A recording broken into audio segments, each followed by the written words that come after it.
Plusieurs organisations de la société civile spécialisées dans le pastoralisme se sont réunies pour travailler sur des textes afin de mieux organiser ce secteur crucial dans la lutte contre la pauvreté et l'insécurité alimentaire, mais aussi pour une plus grande efficacité de leurs activités. Compte rendu, Archimède Boy. 16 organisations de la société civile pastorale en concertation ce 1er octobre à Koudougou.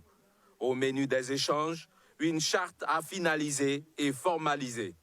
Un document visant à défendre les intérêts du pastoralisme au Burkina Faso. En 3 années d'existence, cette alliance des OSC pastorales dit avoir engrangé des résultats tangibles qu'elle veut consolider.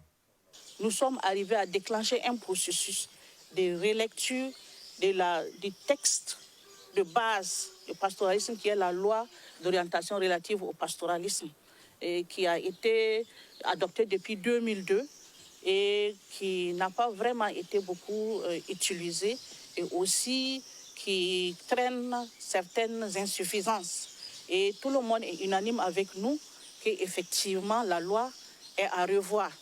Nous avons eu le OK du ministère et au mois d'août, la commission interministérielle qui est chargée de la lecture de cette loi a été mise en place. Donc nous pouvons dire pour ça, nous pouvons dire que nous avons eu en tout cas une victoire d'étape.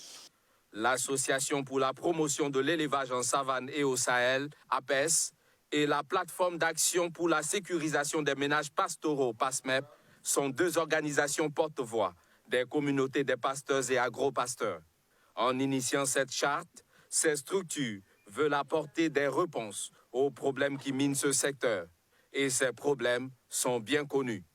Il y a des problèmes pour la mobilité des animaux et de ceux qui conduisent les animaux, ce qui amène des conflits, le manque de pluie, le manque de pâturage, d'eau et les problèmes de pistes à bétail et autres. Et aujourd'hui, l'insécurité. Donc tout cela fait que nous pensons que c'est vraiment le moment pour que nous mettons nos forces ensemble pour faire entendre notre voix.